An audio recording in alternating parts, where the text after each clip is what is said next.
మొన్న ముఖ్యమంత్రి రేవంత్ రెడ్డి అమీర్పేటలో పర్యటించిన జూబ్లీహిల్స్ ఎన్నికల స్టంట్ అని Aam Aadmi party Telangana in charge convener Reddy Sudhakar వాపోయారు. ఇటీవల కురిసిన వర్షాలకు హైదరాబాద్ మొత్తం జలదిగ్బంధంలో ఉంటే కేవలం అమీర్పేటలో మాత్రమే పర్యటించడం అనేది ఎన్నికల స్టంట్ మాత్రమే అన్నారు. అన్ని ప్రాంతాలు పర్యటించి అక్కడ ప్రజల బాధలు తెలుసుకుని వారిని ఆదుకోవాలన్నారు.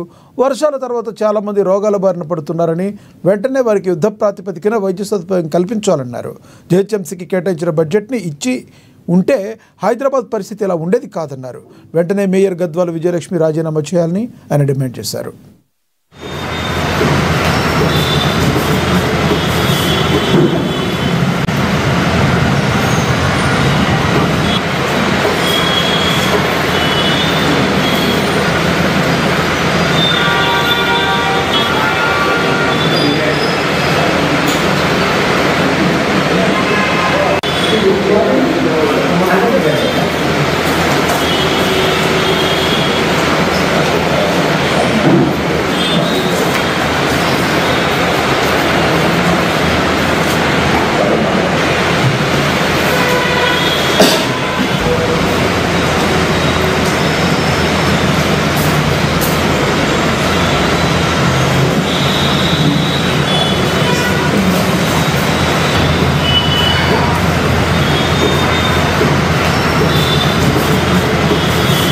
ఎత్తిపట్టి ప్రభుత్వాన్ని ఇచ్చిపెట్టడానికి మేము చాలా ప్రయత్నాలు చేశాం.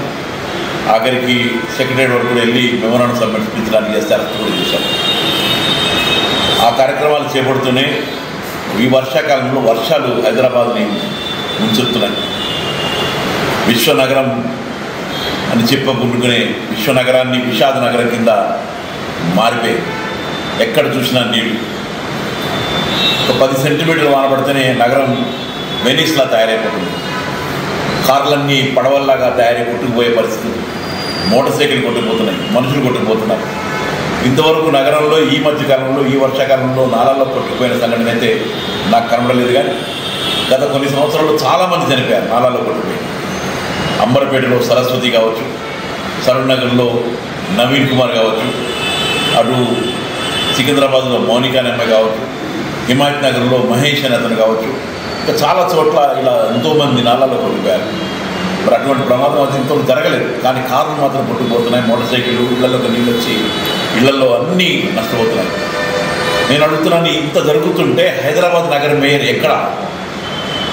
గద్వాల్ విజయలక్ష్మి గారు ఎక్కడున్నారని అడుగుతున్నాం.